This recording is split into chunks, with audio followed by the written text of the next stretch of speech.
Tim Burgess is here. We were promising that Tim was going to pop in, and here he is. Good to see you. How you doing, Ben? You all right? I'm really well because you're back with some new music. We were Yes. listening to it earlier on. It's a belter. We're going to play Great. it in a moment, but Great. let's just have a little chat about We Are Love because I think I'm right in saying I was looking back at your history, 14 albums, and Yeah. I think this is the first album in the best part of 8 years. Yeah. So my question is, like, when you start to write these songs, which would become this record, you've been very active as a solo artist in those Yeah. previous 8 years. How did you decide that this was Charlatan stuff rather than Tim Burgess stuff? Well, Charlatans pretty much write in the same room as each other, and I just write my own stuff at home, you know. So the idea is that we all get together when it feels like we've got something new to say, and that kind of started to happen around about 3 years ago, maybe 2.5 years ago, and I had an idea. But I needed everyone in the room together, and there's a song on the album called Now Everything, and it started in New Zealand on tour. Wow. Wow. Is it that easy to get everybody together in No. the same room? No, it's not. It's really difficult. I mean, Mark lives in Portugal. He's got a new family. Tony lives in Ireland. Similar sort of situation.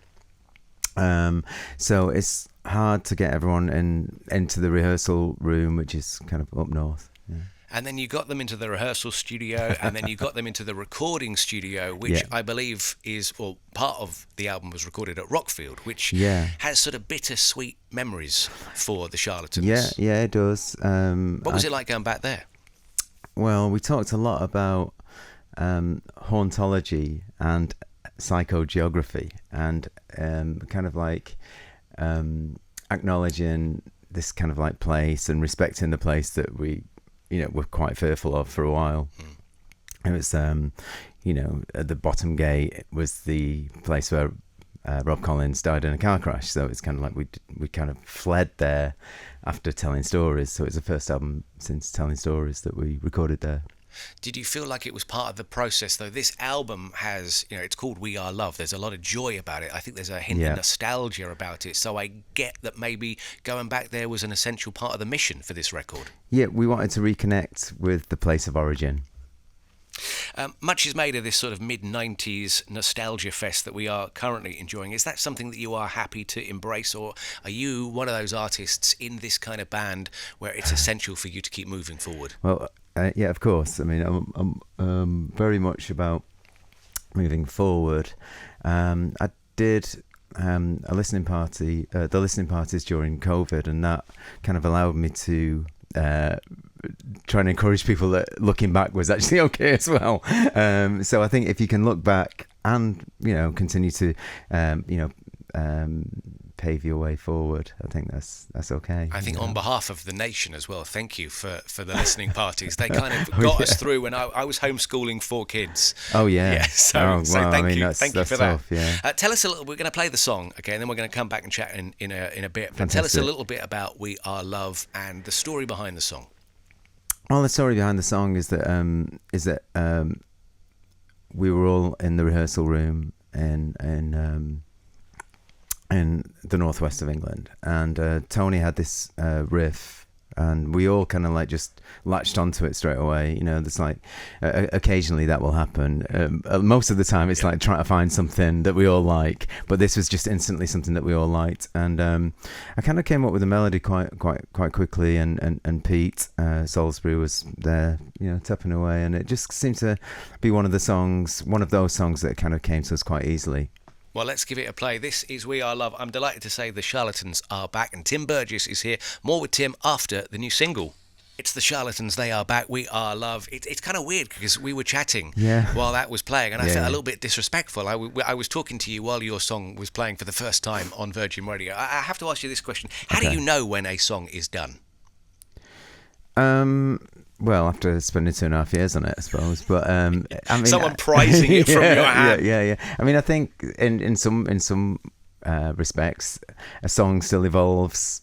When you're playing it live after the album's come out. But as far as you just kind of know, you take it to the final tweak, and then you ask for one more, and then you think, okay, this is really the last one. And also, like here I am now playing it on the radio. That song is now not just yours anymore. No. I've played it. I like it. Yeah. People listening, the other end of the speakers are listening now. We all own it slightly, and it's not your song anymore. No, it's not. It's not our song anymore, and we take it to the point. I think, or take it to the place where we feel happy that the public gets something good and gets something like the best of what we can do. On the record, Stephen Street, the legendary producer Stephen Street, is involved in the album. What does someone like Stephen bring to the project? Where, I mean, you could have self-produced this, of course, but why bring in someone like Stephen? Well, we could have self-produced. You're right, and we got all the songs to a certain place before going to see Stephen, and he added, a little bit more sort of structure to the songs that we worked on. We ended up doing 2 with Stephen, and one of them's on the album, and one of them's going to come out, I guess, as a bonus thing. But we kind of really finished one, and it's a track called "You Can't Push the River," which is just an amazing song, and he really got us back on track, actually, Stephen. It does suggest the title "We Are Love." It suggests joy and good feelings and closeness. Is this you, or is this the band? Because there's a hint of nostalgia in the record, and we were talking about that earlier on as well. Is this you now, sort of acknowledging the legacy and the place that the band has in the sort of the music history of this country now? I think we've got to a place of appreciation of anyone who's been involved in the band, but apart from that, it's a mystery.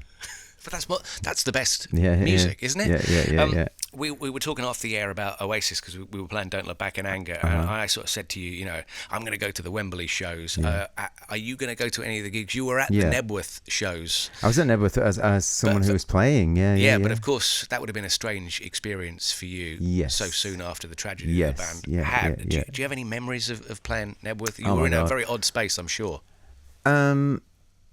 Yeah, I mean, it was really tough for us, but we got to a state of mind. Rob died 2.5-3 weeks before Knebworth, and so we all kind of like felt that it was going to be tricky to do it without him. He's our principal songwriter and best musician in the band. Blah blah blah. So we got a phone call from Jeff Barrett at Heavenly saying that Martin Duffy from Primal Scream has said that he wants to do it, and it was like, oh, that's amazing, he's a genius, he'll be able to do it. So we did like 10 days rehearsal, and then went to Knebworth and played, and we flew in a helicopter. We were doing all the rock and roll stuff, doing all the stuff, and then we went on stage, and we just really didn't know whether it was gonna, fall apart in front of all those people, or we would triumph, and we really felt that we triumphed. If that's the right word.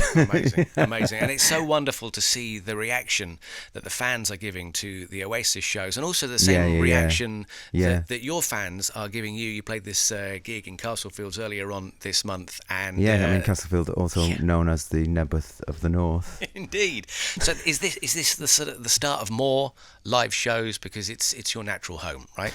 We've got some shows, with the launch of the album.